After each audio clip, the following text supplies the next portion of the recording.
years into our relationship, we had been sharing what we had learned with people, and we had people in our living room, 6 couples in our living room, and we began to take a look at the whole question of, do we want to take our lives more out into the public? Do we want to share with more people? And about that time, Oprah called. And that was, if you want to get scared, I get a call like that. And so one thing that happened, though, actually there were 2 taboos that we kind of broke through on the show that kind of let us know that we could be out in the world and have a good time being on television shows and that kind of thing. We didn't have to kind of be different from who we are. And what happened was the producer right before the show came up and said, okay, which one of you is the talker?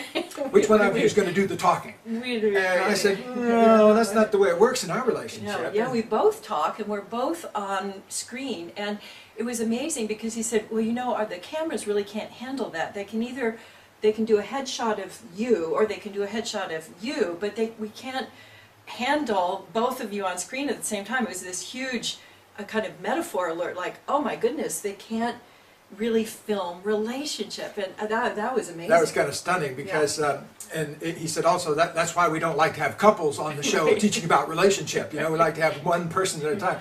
Well, the other reason was that they'd have many experiences where they'd have couples come on and they'd end up getting in a hassle on live television, or in the green room, and then they'd lose one of them. And so the first big taboo, we said, look, do what you need to do, but we're both the talkers, and so you get us there, okay? And they were kind enough to resculpture their machinery there to make that happen.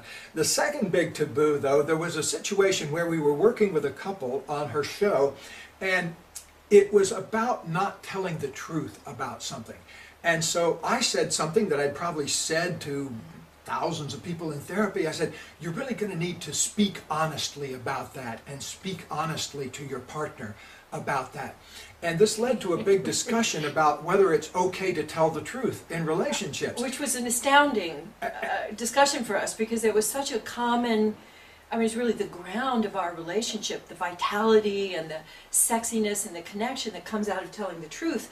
That was so familiar to us. It was a moment of shock, kind of, what are they... To see the audience react, because half the audience was of the opinion that absolutely not. You must at all costs never tell the truth to your partner. Now, did you really need to say that to your partner? And all that kind of thing. And so, then we were quite of the opinion, and still are, that relationships only thrive when people are absolutely honest with each other and make the whole relationship kind of a haven of honesty.